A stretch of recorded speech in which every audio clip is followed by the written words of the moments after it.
दुनिया की 1 करोड़ मूल्य की प्रसिद्ध पेंटिंग के सामने आदमी एक छींक नहीं रोक पाया। पेंटिंग पर बहती हुई लार को देखकर आदमी घबराकर रुमाल निकालने लगा ताकि वह इसे साफ कर सके, लेकिन अगली ही पल तस्वीर पर एक बड़ी नीली जगह दिखाई दी। घबराए हुए मिस्टर बीन तुरंत घबरा गए। उसी समय उन्होंने देखा कि रुमाल नीला हो चुका है। असल में जेब में रखे पेन से स्याही लीक हो गई थी।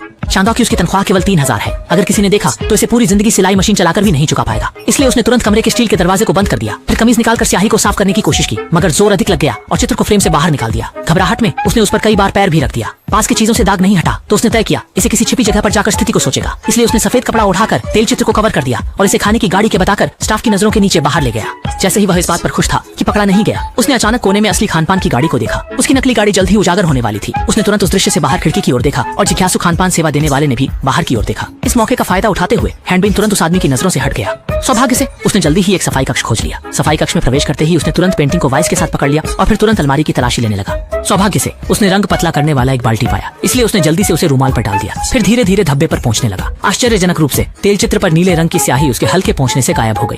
अंधाधुंध जरूरत से जी को बचाया जा सकता है, पर जैसे ही उसने रेतक निकाल रखा था और मुड़कर देखा, जो दृश्य उसने देखा उससे वो लगभग होश खो बैठा। अभी जिस जगह उसने पोछा था वहाँ बुलबुले बन गए थे। घबराया हुआ उसने तुरंत रुमाल से ठीक करने की कोशिश की, लेकिन हांडो को एहसास नहीं हुआ कि उसके हाथ की तेजी के साथ चित्र से आर्टवर्क तेजी से मिट रहा था। तब तक कि चित्र में बूढ़े आदमी का सिर गायब हो गया। हांडो तब जाकर रुका। दिल टूटे हुए हांडो ने जैसे ही वह चित्र वापस भंडारण कक्ष में रखा, वो देखता है कि उसे सही ढंग ठीक करने वाले जॉन माओ से मुलाकात हो गई। खाली पड़े चित्र फलक और हड़बड़ाए हुए हनी के भावों को देखकर कर्ली को तुरंत समझ आ गया कि कुछ बड़ा गड़बड़ है। जब तक हनी ने सफेद कपड़े को हटाया, कर्ली की सारी उम्मीदें टूट गईं।